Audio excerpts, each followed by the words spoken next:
If you like free things, you'll love this makeover. This Hobby Lobby table was out on the curb for free in our neighborhood, and we snatched it up, but the white paint was dirty, and no matter how much I cleaned it, it was just dirty. Plus, I didn't care for the chippy look on this piece, so we gave it a makeover. Here's how we took this cheap table from drab to fab. We always start by cleaning furniture before painting. We used Crud Cutter and a damp rag to get rid of any dirt, grime, or residue.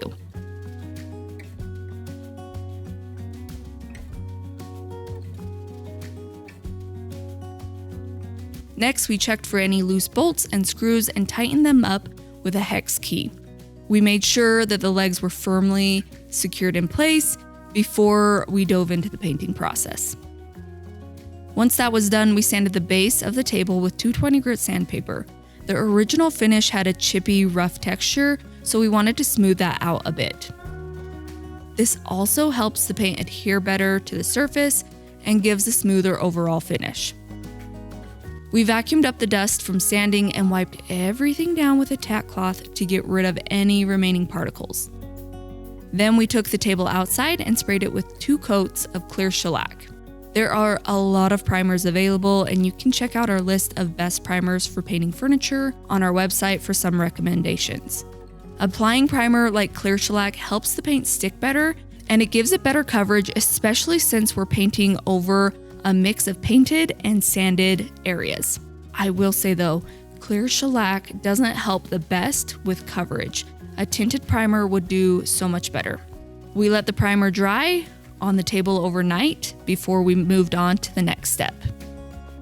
Next, we taped off the table with the painter's tape and pre-taped plastic since we wanted to make sure we didn't get any paint on top. And then we painted the base. I used Melange 1 in Basilisk Black. If you haven't heard about this type of paint for furniture before, be sure to take a look at our Melange 1 paint review on our website.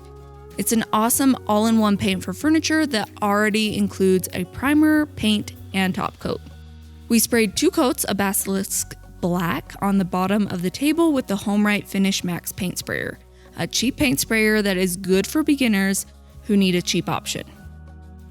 For this paint and sprayer combo, we thinned the paint until the viscosity cup run out time was about 35 seconds. It takes a bit to find the right water to paint ratio, but the viscosity cup helps a lot. We also flipped the table over to cover all of the angles. Probably should have painted it upside down first, but it worked out to flip it over after I couldn't see to get into those tiny areas with it upside down. Since Melange 1 already has a top coat, we didn't need to add one, which is really convenient. This saved us a good amount of time. Seriously, I love when paint has a top coat already built in. Once the paint was dry, we carefully removed the painter's tape and plastic. And for the tabletop, we just wanted to keep the original wood stain because it was in very good condition, so we left it as is. So here's what the table looked like before, and here's what it looks like now. Doesn't it look so good now?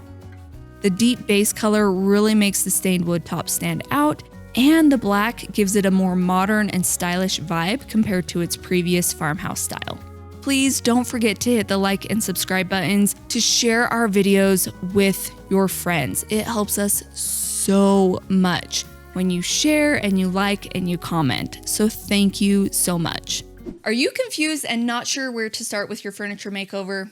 Don't worry, I got your back. Click the link in my comment to download our free painting checklist so you can paint your furniture as if you hired a professional to do it.